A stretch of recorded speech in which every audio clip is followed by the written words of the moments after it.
मैंने भाई को समझाने की बहुत कोशिश की कि हामिद दूसरे लड़कों की तरह नहीं है, लेकिन भाई तो किसी तरह मानने के लिए तैयार ही नहीं थे। मेरे बहुत रोने धोने और मिन्नतें करने के बाद भाई ने मेरा फोन मुझे वापस कर दिया और सख्ती से मुझे इस बात की तलकीन की है अब कभी हम इससे कोई ताल्लुक नहीं रखूंगी। लेकिन ये कैसे मुमकिन था कि दो मोहब्बत करने वाले एक दूसरे से दूर रह सकें।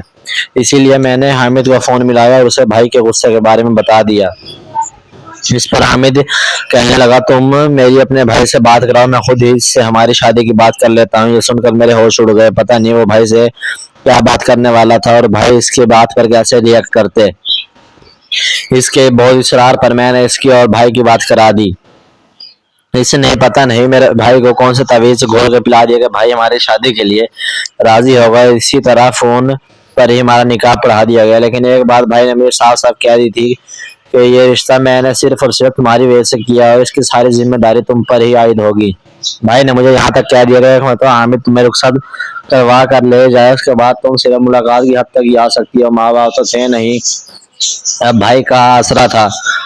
लेकिन हामिद की मोहब्बत की वजह से ये आसरा भी मुझसे छीन रहा था। लेकिन हामिद की मोहब्बत का भूत इस कदर सर पर सवार था कि इसकी मोहब्बत के आगे मुझे कोई दूसरा रिश्ता दिखाई नहीं देता था।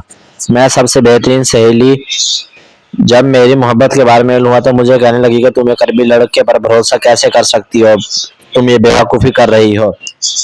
क्या तुम्हें नहीं पता कि वहाँ औरतों को आशिक का सामान समझा जाता है।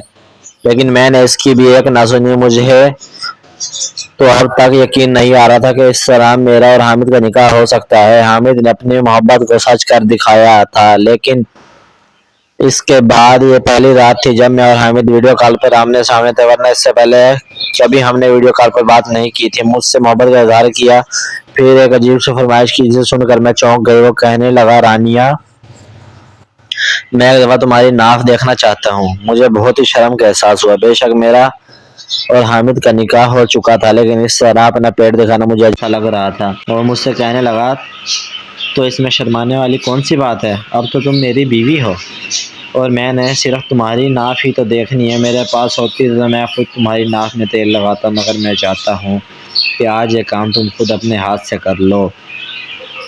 मैंने हैरत से पूछा कि आखिर ये नाफ वाली बात क्या है, तो तुम अक्सर मुझसे नाफ में तेल लगाने की बात करते हो। इस पर हामिद ने कहा, जब तुम यहाँ आ जाओगी तो मैं तुम्हारी नाफ में तेल लगाकर खुद मैं बताऊंगा कि अरबी औरतें अपने शौहर से मिलने से पहले नाफ में तेल क्यों लगाती हैं। उसकी बात सुनकर मेरे गाल शर्म से सुर्ख हो गए और मैं बात बदलने के लिए इससे कहा कि मैं तो अरबी औरत नहीं हूँ। हामिद कहने लगा, अब तो तुम भी एक अरबी औरत कहलाओगी, क्योंकि तुम्हारी शादी एक अरबी मर्द से हो रही है। वो मुझसे कहने लगा, बस तुम एक बार मेरे पास आओ तो सही।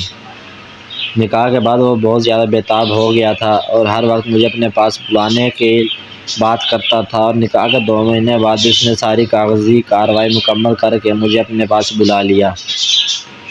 मुझे एहसास था कि भाई शादी से बिल्कुल खुश नहीं हुई है। मुझे एयरपोर्ट पर छोड़ते वक्त भाई का रवैया कुछ ठीक नहीं था।